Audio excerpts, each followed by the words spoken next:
오늘은 성경 본문 시편 53편 1절에서 6절까지의 말씀을 가지고 여러분과 제목은 무지라는 제목으로 함께 하나님의 말씀을 한번 나누기를 원합니다. 우리 속에는 하나님께서 창조 시에 새겨놓은 양심이라는 게 있습니다. 그래서 본성상 죄를 지으면은 하나님의 진노가 우리에게 임할 것이라는 것을 우리가 압니다. 과거에 복음을 듣지 못했던 시대의 사람들도 양심이 증가하는 바에 따라서 본성증악을 하며 살아갔습니다. 그리고 또 그것을 행하고 또 가르치고 살았다는 거죠. 그래서 죄를 지으면은 두려움에 빠지게 되고 또 선한 일을 하게 되면 마음이 따뜻해지는 것이 우리의 본성이라는 겁니다. 양심에서 또 우리의 본성에서 들려오는 이 사실을 알고 우리는 그것을 듣고 있음에도 불구하고 사람들은 이것을 다르게 해석하는 경우가 많습니다. 다시 말하면은 양심에 반하는 죄를 짓더라도 두려움을 피하기 위해서 하나님을 다르게 해석한다는 거죠. 즉 하나님은 우리에게 늘 용서와 자비를 주신다고 그렇게 해석하는 식이라는 겁니다. 또 그렇게 믿고 싶어하고 그렇게 생각하고 또 그렇게 인식하기 때문에 나중에 그것이 굳어져서 사실과 같이 느껴지고 믿어진다는 거죠. 또 그러한 어떤 잘못된 사실을 가지고 또 그 하나님을 찬양하고 기뻐하고 감사합니다. 그래서 양심이 세뇌가 된 것이죠. 근데 이것이 좀 더 심각하게 되면은 우리가 성경에서 이야기하듯이 양심에 화인 맞았다고 해서 양심이 강팍해져서 어떠한 것에 대해서도 자기 스스로 제대로 올바른 반응을 할 수 없는 스스로 자의적인 해석을 통해서 다 그것을 묻어버리는 그러한 어떤 모습이 되고 맙니다. 아무리 죄를 지어도 무감각해지고 또 그럴 수 있다고 생각하고 하나님은 이것까지도 용서하시는 분이라고 또 위로해 주시는 분이라고 믿습니다. 또 만약에 누군가가 자기의 본성상 자기 마음에 거슬리는 자기의 죄에 대해서 지적하거나 또 그것을 덜치워내거나 또 그것에 대해서 이야기를 하게 되면은 어떻게 반응을 하냐면 사랑이 없다고 반응을 한다는 거죠. 자기는 죄를 지었음에도 불구하고 그 죄에 대해서 이야기할 때 그것에 대해서 마음이 아파하고 애통해하기보다는 그것을 지적하거나 그것에 대해서 이야기하면 왜 당신은 사랑이 없냐고 반응한다는 거죠. 또 이렇게 생각합니다. 하나님께서도 나를 용서하시고 나를 사랑해 주시는데 당신이 감히 어떻게 나를 그렇게 비판할 수 있냐고 라고 이런 식으로 나타난다는 겁니다. 하지만 사랑하는 여러분, 그러한 종류의 사람, 그러한 생각들, 그것은 그렇게 말하는 것은 하나님에 대해서 하나님을 아는 것이 아닙니다. 그 사람이 말하는 하나님은 성경에서 말하는 하나님이 아니라는 겁니다. 단지 자기 스스로를 합리화하기 위한 자의적인 속임일 수밖에 없다는 거죠. 지난주에 제가 여러분들과 사랑에 관한 말씀을 나누었습니다. 그리고 그 사랑에 대해서 이야기하면서 사랑이라는 것이 오용되고 남용되어 있다고 말했습니다.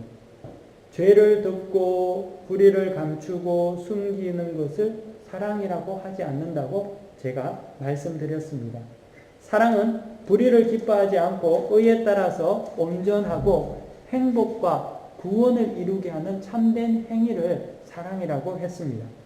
하지만 사람들은 자기 자신이 죄를 지을 때는 공의롭지 않는 하나님, 나를 늘 용서해 주시고 나를 이해해 주시고 나에게 위로해 주시는 하나님을 찾고 반대로 자기가 누군가에 의해서 자기가 고통당할 때는 상대에 대해서 공의로운 하나님, 심판하시는 하나님을 요구한다는 거죠. 징계하시는 하나님을 원한다는 겁니다. 이게 뭐냐면은 하나님을 믿는 데 있어서 모든 사람들이 자기 방식대로 신을 인식하고 믿으려고 한다는 겁니다. 예수님께서 성경에 보면 마태복음 7장 4절에서 5절까지 보면 예수님께서 이런 말씀을 하십니다. 보라, 내 눈 속에 들보가 있는데 어찌하여 형제에게 말하기를 나로 내 눈 속에 있는 티를 빼게 하라 하겠느냐. 외식하는 자여, 먼저 내 눈 속에 들보를 빼어라. 그 후에야 밝히 보고 형제의 눈 속에 있는 티를 빼리라. 라고 말씀하십니다. 이 말씀은 가만히 생각해 보면은 사람이 살아갈 때에 기준이 너 자신의 기준으로 살고 네 자신의 기준으로 하나님을 만드는 것이 아니라 온전한 하나님의 말씀을 기준으로 판단하라는 것입니다. 내 기준이 아니라 하나님이 기준이 되어서 말씀이 기준이 되어서 살아가야 한다는 것을 주님께서 말씀하신다는 거죠. 진리가 우리 가운데 있어야지만이 바르게 평가할 수 있다는 것입니다. 기준이 진리에 있을 때 우리에게 어떤 반응이 일어나냐 하면은 겸손해집니다. 기준이 내 속에 있을 때는 어떠한 상황이 발생되고 어떠한 말을 듣다 하더라도 모든 것이 내 자의적인 해석을 통해서 반응하기 때문에 하나님도 언제나 내 편입니다. 근데 그 하나님이 내 편인 것은 맞는데 그 하나님이 공의하신 성경의 하나님이 아니라 내가 상상하는 나에게 유익한 하나님이라는 거죠. 근데 그 하나님을 믿게 되면 굉장히 많은 위로를 받을 수 있습니다.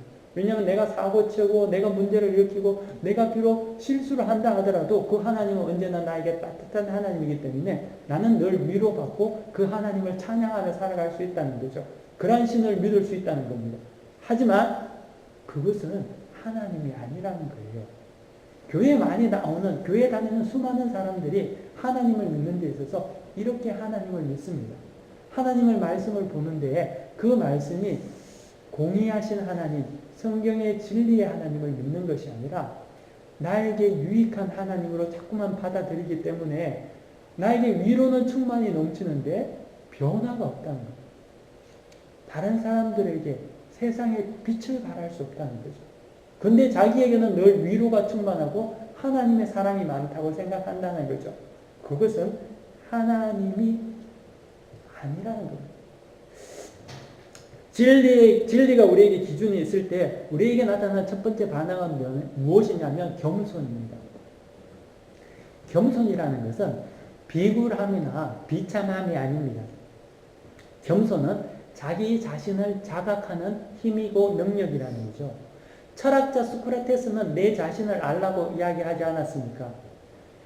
하물며 인간인 한 철학자도 자기 자신을 아는 것에 대해서 힘쓰라고 했는데 우리가 하나님의 지식을 알아가는 사람들이 자기 자신에 대해서 별로 자각하고 그 자신을 잘 알려고 하지 않는다는 거죠. 그렇기 때문에 바른 진리라는 것은 우리 자신을 겸허하게 만들므로 말미암아 하나님 앞에서 내 자신이 어떠한 상태인 짓을 분명하게 보게 됩니다. 신앙의 첫걸음은 거기에서부터 시작된다는 거죠. 신앙생활을 하면서 하나님 앞에서 온전한 빛을 받은 사람들은 자기 자신이 깨어지고 무너지고 자기 자신을 자각하게 됩니다. 하지만 잘못된 사람들은 교회에 오게 되면 항상 위로받으려고 합니다.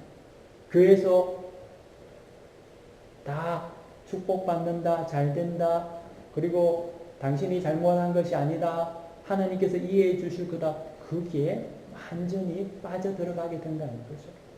하지만 여러분 절대 그것을 신앙이라고 생각하면 안 됩니다. 그 신앙은 우리를 생명의 길로 인도하는 것이 아니라 지옥의 한가운데로 인도한다는 겁니다. 내 기준에 따라 하나님이 이해되어지면 더 이상 우리는 하나님을 만날 수 없습니다. 모든 지구상의 각 개인이 주장하는 그런 하나님을 누가 공평한 하나님이라고 말할 수 있겠습니까? 여러분 지금 이 순간에도 60억 지구에 사는 모든 자들이 각자 자기 편만 들어주는 하나님이 된다면 그 하나님이 어떻게 이 세상을 판단하고 심판할 수 있겠습니까? 그건 논리적으로도 말이 되지 않는다는 거죠. 그렇기 때문에 진리가 기준이 되어 우리 자신이 그 안에서 우리를 보게 되는 것입니다. 겸손한 자만이 볼 수 있다는 거예요. 교만하면 볼 수 없다는 겁니다. 신앙의 첫 번째는 겸손이라는 거죠. 하나님은 모든 사람의 마음속에 하나님을 아는 지식을 숨겨두셨습니다. 종교적 씨앗이라고도 말할 수 있는데 그로 인해서 우리는 하나님을 찾게 됩니다. 우리에게 진실된 마음과 겸허함이 있다면 우리는 반드시 하나님을 만날 수 있습니다. 하지만 우리 마음속에 그 겸손함과 진실함이 없이 교만이 있게 되면 하나님을 만날 수 없습니다. 그것은 아무리 교회를 나와도 절대 하나님 만날 수 없는 겁니다. 사람들은 스스로 내가 신에 대해서 자기가 잘 안다고 생각합니다. 그래서 이 세상에는 하나님께서 우리 마음속에 하나님을 아는 지식을 숨겨주셨음에도 불구하고 불신자들이 존재하고 하나님을 모르는 사람들이 정말 많이 존재합니다. 왜냐하면 이는 무지 때문이라는 거죠. 무지의 궁극적인 원인은 두 가지로 생각해 볼 수 있습니다. 하나는 제가 조금 전에 말씀드렸던 교만 때문에 그렇고 또 다른 하나는 게으름 때문에 그렇습니다. 내 인생에 대해서, 내 삶에 대해서, 죽음에 대해서 어느 정도 잘 알고 있다고 생각하는 사람들이 많습니다. 여러분 어떻습니까? 여러분은 여러분의 인생에 대해서, 여러분의 삶에 대해서, 또 신에 대해서, 죽음에 대해서 여러분 잘 알고 있다고 생각하지는 않습니까? 하지만 사실 우리 인간이라는 것은 자기 자신의 머리카락 하나도 우리가 어떻게 할 수 없지 않습니까? 여러분 지금부터 시작해서 10분 후에 일어날 일들을 여러분들 아십니까? 아니 2분 후에 1분 후에 일어날 일들을 여러분들 아십니까? 모르잖아요. 여러분 지금 우리가 건강하게 있지만 여러분 속에 지금 내장 속에서 장기 속에서 일어나는 활동들을 여러분 아십니까? 어떠한 바이러스가 여러분 속에서 움직이고 무엇이 어떻게 되고 내 속에 암이 있는지 없는지 여러분 아십니까? 모르잖아요. 우리는 정말 아무것도 모르는 어떻게 보면은 우리 자신을 우리 인생에 주관할 수 없을 정도로 우리는 아무것도 할 수 없는 미약한 존재인 것이 사실입니다. 하지만 그럼에도 불구하고 우리는 늘 나는 내 인생의 주관자로 생각한다는 거죠. 나는 무엇인가 알고 있다고 생각합니다. 또 내가 알고 있기 때문에 더 알 필요가 없다고 생각하는 그러한 교만한 마음이 있습니다. 그렇기 때문에 교만하기 때문에 배우려고 하지 않습니다. 그리고 배우지 못하기 때문에 무지하고 지식이 없다는 거죠. 또 다른 하나는 게으름 때문이라고 말씀드릴 수 있습니다. 많은 사람들이 진리에 대해 귀찮습니다. 여러분 성경 읽습니까? 우리 교회에서 성경 읽자고 하고 성경 통독하냐고 하는데 이게 말은 쉬운데 정말 쉬운 게 아니거든요. 여러분 성경 펴면은 잠 오죠. 성경 펴면은 정말 딴 일이 먼저 생각나지 않습니까? 그렇죠? 성경 뭐 좀 필사해 보려고 마음을 먹었는데 안 되지 않습니까? 그것은 우리 모두에게 겪는 어떻게 보면은 한 해의 경험이라고 볼 수 있는데 사실 이것 또한 어떻게 보면 우리가 진리에 대한 관심이 없기 때문이라는 거죠. 만약에 여러분들이 뭐 병에 걸렸다든지 그래서 이 병을 낫기 위해서 치료 방법을 찾는다고 생각해 보십시오. 아마 여러분들은 밤낮을 컴퓨터나 다른 방법을 통해서 그 질병을 고칠 그런 자료들을 수집할 겁니다. 하다못해 여러분들이 신발 하나를 산다고 생각해 보십시오. 가장 좋은 신발, 저렴한 가격에 가장 좋은 것을 사기 위해서 여러분들은 얼마나 많이 노력하겠습니까? 하지만 진리에 대해서 관심이 없게 되면은 진리에 대해서 찾을 생각도 없고 성가시게 되고 귀찮게 생각되고 무지하게 된다는 거죠. 이 땅에서 눈에 보이는 대로 사는 것도 바쁜데 보이지 않는 하나님, 영이신 하나님, 영적인 세계에 대해서 관심을 갖고 사는 것 자체가 귀찮고 성가신 일이 되고 만다는 거죠. 그런데 이러한 요소, 소위 말하는 게으름과 또 교만을 인해서, 교만을 통해서 우리는 하나님을 알지 못하는 그런 무지의 뿌리가 되고 만다는 겁니다. 하나님께서 사람 속에 종교적 씨앗을 두셨음에도 불구하고 하나님을 알지 못하는 이유가 이런 무지 때문이라는 거죠. 그래서 오늘 성경 본문에서 말씀드린 읽었던 시편 53편에서는 이렇게 이야기하고 있습니다. 어리석은 자는 그 마음에 이르기를 하나님이 없다 하도다 라고 증거하고 있습니다. 하나님이 없다고 하는 자, 모르는 자들은 성경은 어리석은 자라고 말하고 있습니다. 무지라는 것은 귀여운 것이 아니라는 거죠. 하나님은 무지를 사랑하지 않습니다. 그리고 용서하지도 않습니다. 무지는 치명적이고 위협적인 요소라는 거죠. 모르는 것은 모르는 것으로 끝나는 것이 아니라 하나님을 모르는 것은 생명을 위협하게 되어 있습니다. 영벌에 이르게 하는 어리석음이라는 거죠. 만약에 내가 날 수 있다고 생각하고 아파트 10층에서 정말 무지하게 뛰어내린다고 해서 날 수 있는 게 아니지 않습니까? 치명상을 입을 거 아닙니까? 또 만약에 극약이 있는데 이 극약을 먹으면 죽는데 이 극약에 대해서 무지할 정도로 또 그것에 대해서 개의치 않고 생각 없이 먹으면 죽는 것 아니겠습니까? 내가 하나님이 없다고 생각하는 그 무지는 또 그 무지로 말미암아 우리는 큰 위기를 당하게 된다는 것이죠. 성경은 분명히 우리에게 하나님의 진리와 예수 그리스도로 말미암아 구원과 우리에게 영생을 이야기하고 있습니다. 증거하고 있다는 거죠.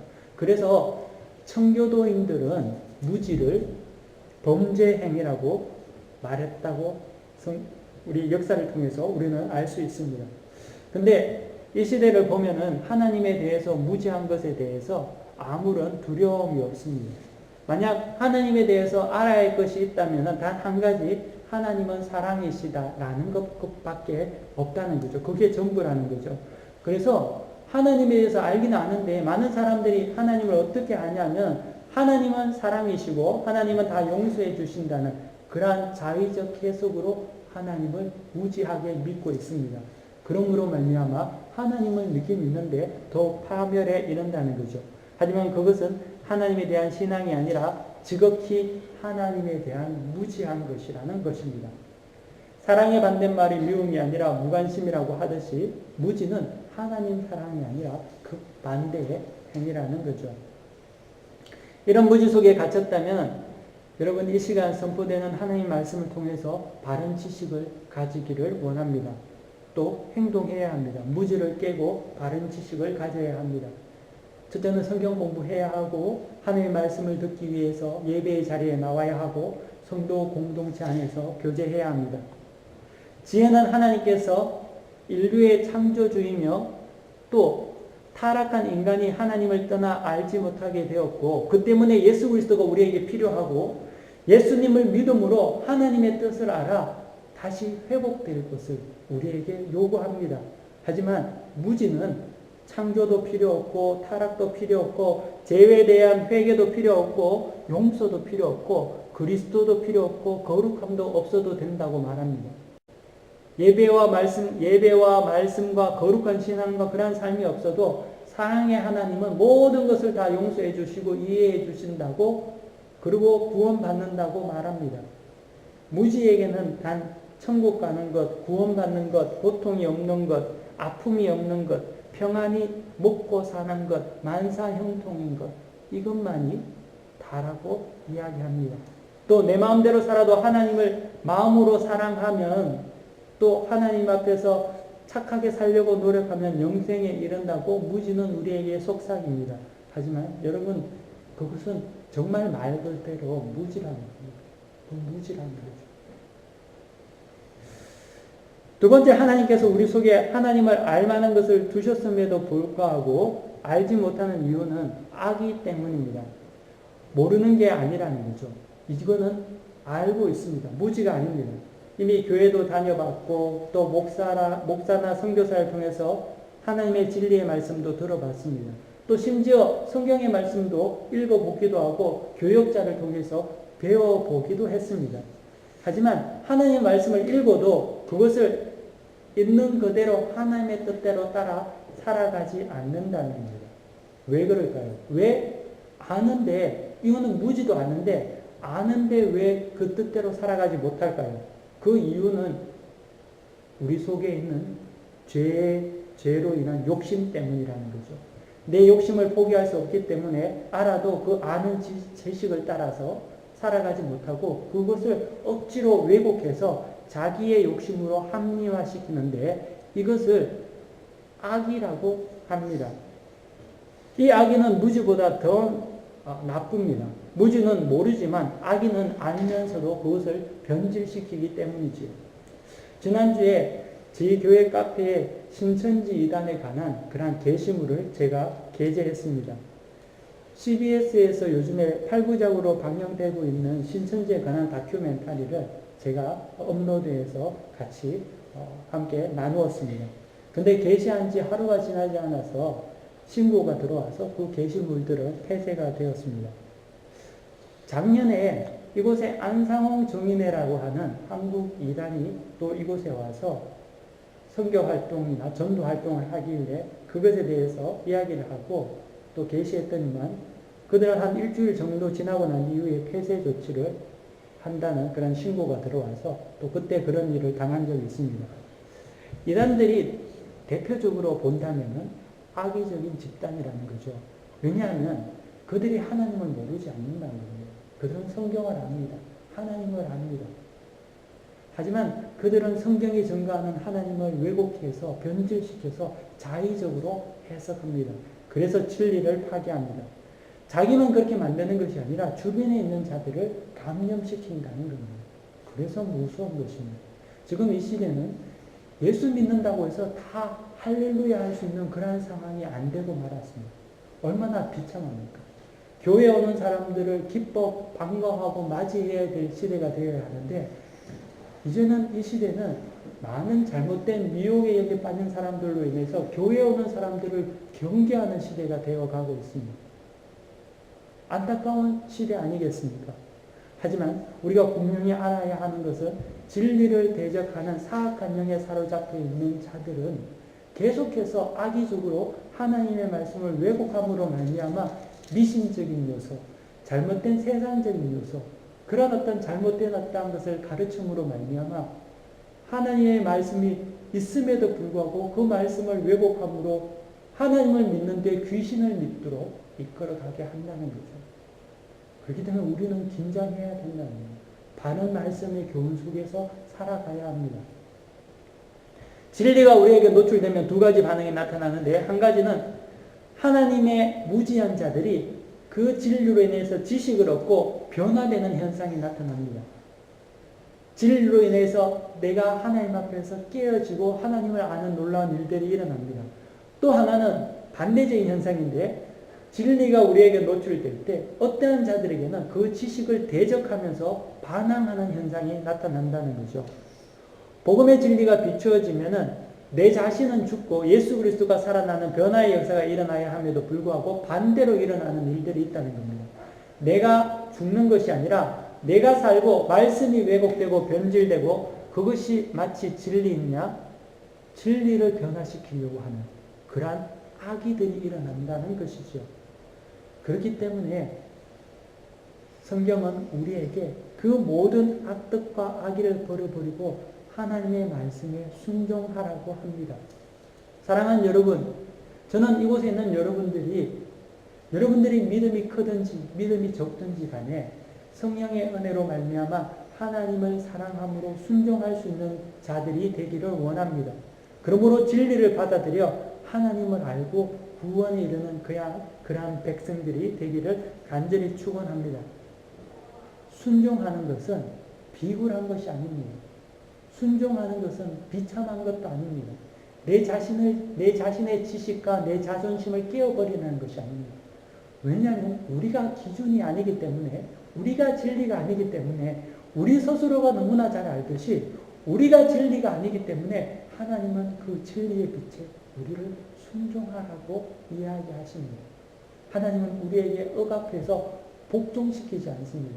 계시록에 보면 예수님께서 여러분도 어느 기독교 예수 믿는 가정에 가면은 그 액자 그림 중에 예수님께서 문 밖에서 이제 문을 똑똑 두드리고 이 문이 있는 그런 어떤 그림들 본 적 있지 않습니까?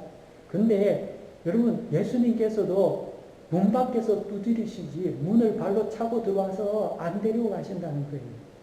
예수님께서 문을 두드린다는 것은 순종을 기다린다는 겁니다. 붙잡고 억눌러서 예수 믿게 하지 않습니다. 하나님 그렇게 하지 않습니다. 고린도전서 13장에서 사람은 무례히 행치 않는다고 하지 않습니까? 신앙은 무례히 행치 않습니다. 단 우리에게 겸허하게 진리에 대해서 순종할 것을 요구한다는 거죠. 건전한 종교는 믿음 생활을 하면 할수록 주변에 덕이 됩니다. 공의가 구현되고 삶이 풍성해지고 화평과 사랑이 이루어집니다. 양심에 끄리낌이 없습니다. 그것이 건전한 종교의 모습입니다. 하지만 이단 사상들은 건전한 종교가 아니죠. 그들은 공의가 구현되지 않습니다. 주변이 고통당하는데 이단 사상에 있는 자들은 자기들은 기쁩니다. 자기들은 천국 시민이 되었다고 기뻐합니다. 그것이 전형적인 이단 사이비라는 거죠. 주변의 모든 사람들은 고통과 괴로움에 빠져 있는데 자기만 예수 믿고 행복하고 기뻐하면 그것은 이단 사이비일 수 있는 가능성이 많다는 거예요. 그 예수님은 성경 예수님이 아닐 수 있다는 거예요. 또 아니라고 생각합니다.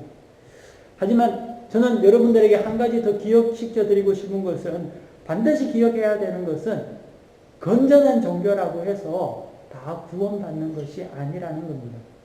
건전한 종교가 구원이라는 등식이 성립한다고 생각하면 착각입니다.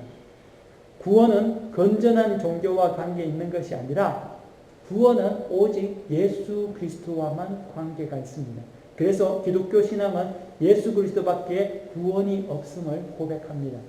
다른 이름으로는 구원을 받을 수 없습니다. 오직 예수 그리스도의 이름으로만 구원받을 수 있습니다. 그것이 종교와 기독교 신앙의 차이며 독특성입니다.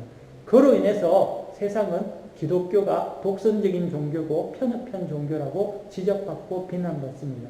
하지만 사랑하는 여러분, 진리는 진리일 뿐입니다. 진리는 타협할 수 없는 것이 진리입니다. 그 이상 설명이 필요 없습니다. 십자가의 도는 멸망하는 자들에게는 미련한 것이요 구원을 받는 우리에게는 하나님의 능력이라고 말씀하고 계시다는 거죠. 그래서 주께서도 십자가 선생에서 자기를 십자가에 못 박는 유대인들에게 이렇게 말씀하셨습니다. 저들을 사하여 주옵소서. 자기들이 하는 것을 알지 못함이니이다. 아무리 세상이 기독교의 신앙이 성경이 편협되고 독선적이라고 이야기한다 하더라도 예수님께서 말씀하신 것 같이 진리는 진리입니다. 그들이 모르기 때문에 피탁은 하지만 진리는 죽지 않는다는 거죠. 오직 구원은 예수 그리스도밖에 없습니다.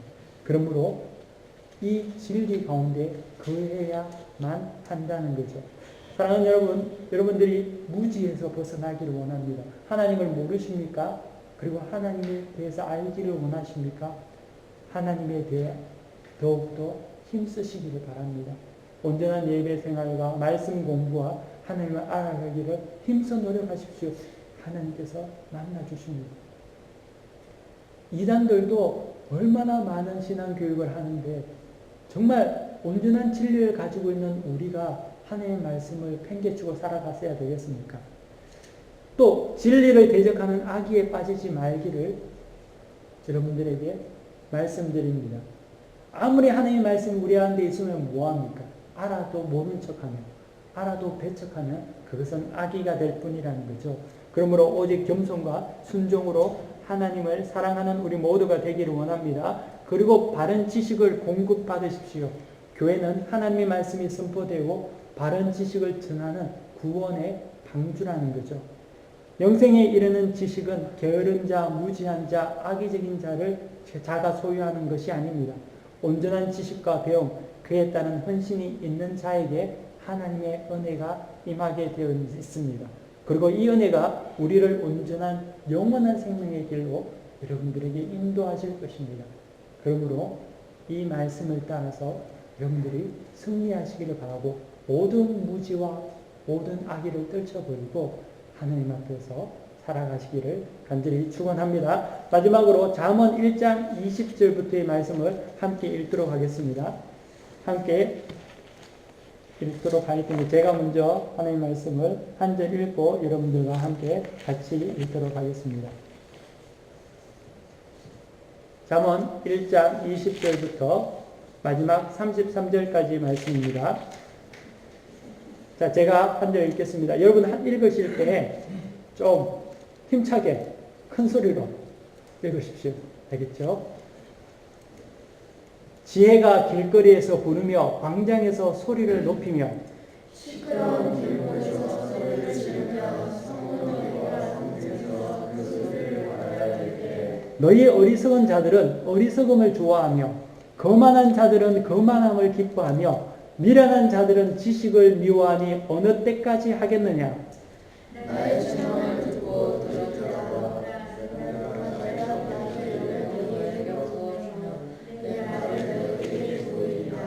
내가 불렀으나 너희가 듣기 싫어하였고 내가 손을 폈으나 돌아보는 자가 없었고 분명 나의 모든 율법을 멸시하여 나의 재판을 하지 아니하였는즉 너희가 재앙을 만날 때에 내가 웃을 것이며 너희에게 두려움이 임할 때에 내가 비웃으리라. 너희의 두려움이 곰같이 임하겠고 너희의 재앙이 폭풍같이 이르겠고 너희에게 수가 작음이 임하시나니 그때 너희가 나를 부르리라. 그래도 내가 대답하지 아니하겠고 부지런히 나를 찾으리라. 그래도 나를 만나지 못하리니 대저 너희가 다시 기원하며 여호와의 은혜를 즐거워하지 아니하며 나의 교훈을 받지 아니하고 나의 모든 책망을 없인 여겼음이라. 그러므로 자기 행위의 열매를 먹으며 자기에게 배부르리라. 어리석은 자의 태보는 자기를 죽이며 미련한 자의 안일은 자기를 멸망시키려니와 오직 내 말을 듣는 자는 평안히 살며 재앙의 두려움이 없이 안전하리라. 아멘. 기도하겠습니다. 거룩하신 하나님 아버지, 이 시간 주의 말씀을 통해서 우리가 더 이상 무지가 아니라 하나님의 지식을 가지고 온전한 지혜를 가지고 하나님의 알기를 힘써 노력하며 수고하며 살아가기를 원합니다. 성령께서 우리 가운데 은혜 베풀어 주옵소서. 이 자리에 있는 모든 주의 자녀들 가운데 역사하여 주옵소서. 예수 그리스도의 이름으로 기도드렸나이다. 아멘.